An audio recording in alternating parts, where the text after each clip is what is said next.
Hello everyone, someone showed me this very interesting thread on Spectrum by Goko193.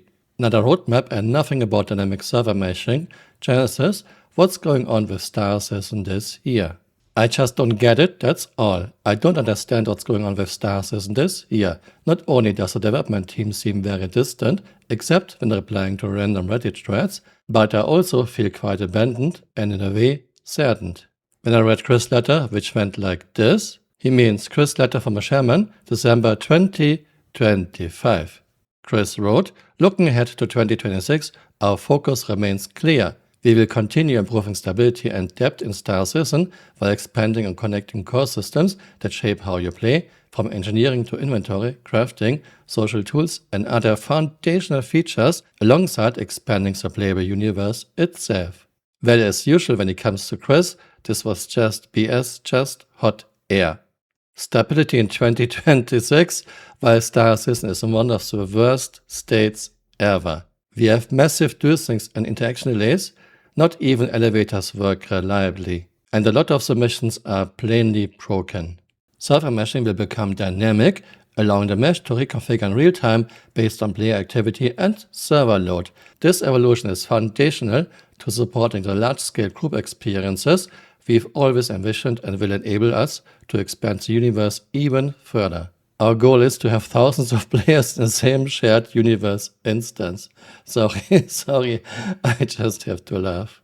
Components of the server meshing systems are also being leveraged to deliver instance areas and experiences, allowing our designers to craft balanced content that integrates seamlessly into the universe. Yeah, right now on the 4.10 PTU we have Siege of Orison instanced, but it doesn't exactly go very well. Even in instances we still have dual syncs, group members quite often cannot see each other, and we have brain-dead NPC AI. Here's what Salty Mike experienced. There is desync, yeah. We have dual syncs, right back. even in instances, and his party members cannot see Salty Mike.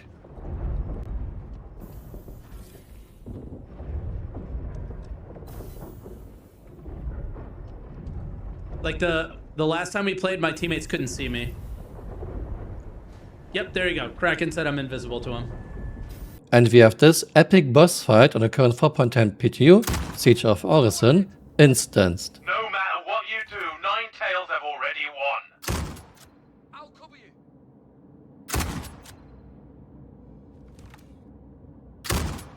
I'll cover you.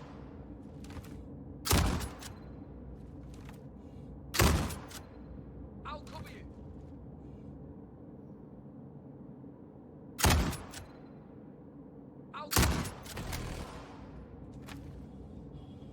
Yeah, the boss is repeating the same voice lines over and over.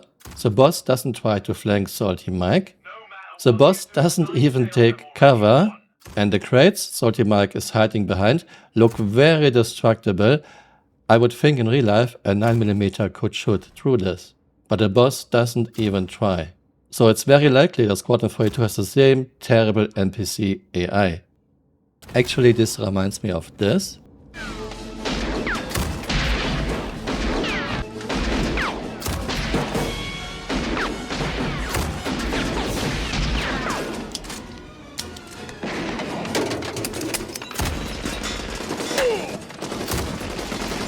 By the way, we have no sniper clint even on underbarrel attachments. They got your cousin. Look at this. Why have you not killed me? Why did you not kill me? Why did you not even try? Because NPC AI is terrible in the game. As we expand outward, we are also building deeper. Genesis planets represent our next step in planetary tech, Planetech V5, offering breathtaking worlds with significantly improved graphical fidelity and denser, more dynamical assembled biomes. Well, Genesis Planetech V5 is still nowhere to be seen, and we are more than half a year in 2026. For Squadron 42, our priority remains quality and polish as we move towards beta and release. Yeah, sure. Goko193 continues. I honestly don't know. August is approaching and we're heading into September, and I just don't see any way it's impossible for any of it to come true. I don't think anything Chris Roberts told us will happen. Well, I don't think so either. Chris is always good at talking, but very bad at actually delivering anything of substance. Chris' worst lie so far was 2015 in a Polygon interview. Squadron 42 will be towards the end of the year, 2015. Yeah, sure, Chris. By the end of this year, 2015, backers will have everything the original pledged for plus a lot more, Roberts says. But of course, our intention is that it's a much bigger, more expensive, huger game than I ever considered we could do. Well, more than 10 years later, when we're supposed to have gotten everything we begged for, we don't even have 10% of the stretch goals. It's really hard not to believe that Chris was just lying. Goku193 continues, and here a friendly reminder, nothing new regarding the flight model, not a word. Nothing new regarding Maelstrom, Star Audio. Nothing new about Starware. Nothing new regarding dynamic server meshing. Nothing new regarding base building since 2024. Nothing new regarding GI. Yeah, in 3.23 we got a boring, no fun master mode. Yogi said there will be improvements in 4.0. Well, 4.0 came, 4.1, 4.2, 4.3, 4.4, 4.5, 4.6, 4.7, 4.8, 4.9, 4.10. Not a single improvement to master mode. And what's worse, we don't even get CitizenCon. Seriously? Can you really not make a simple Twitch video so we can see how everything is progressing? I'm sorry, I'm not buying the 2026 narrative and I'm disappointed. Best regards. This post has been edited by moderation and the user has been PM'd. What do I make out of this? CRG still has nothing resembling a game. We have a buggy, laggy tech demo with massive dosings and terrible code.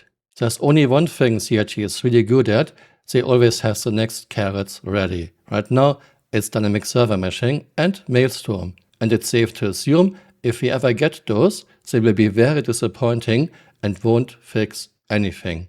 My guess why we have so little content, so little progress in 2026, CRG is throwing everything in the kitchen sink onto Squadron 42 so they can have their well-curated influencer event 3rd of October in Manchester. My guess, it will still not be the full game.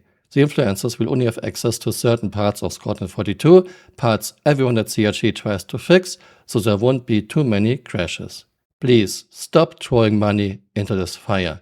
Giving Chris more money doesn't solve anything. Chris will continue to put most of the money into his interactive movie Squadron 42 so Chris can cosplay as a movie director again. And of course in very expensive art for all their studios and in his private cinema. I wouldn't be surprised if a huge amount of the $1 billion found their way onto Chris, Sandy's, Aaron's bank accounts, but I cannot prove this yet. For those who say, if you stop giving Chris money, this project might fail. Yes, but what is the alternative? Continuing giving Chris money, and Chris is putting the money on anything else but not the Star Citizen MMO. Thanks for watching and see you next time. Bye. Auf Wiedersehen. This, I think everyone does get along better. We know each other now from the first one, and we're having a really good time. By the way, Yeah, for the silent stuff, I should be listening to you like. yeah, it's lame. Yeah. Good point. He's not saying anything, but I'm just the emanation of the direction just comes out, so I'm just feeling it. So this like this, framing like this. Yeah. Yeah, you almost got arrested Okay. for feeling it like that last night. Okay. Yeah. Until like yes. Let me fluff your aura, just so you feel better. He feels so much better when you fluffed his aura. I mean, I'm talking about the. Hey, you're still here. You might want to join me on Twitter or on Blue Sky.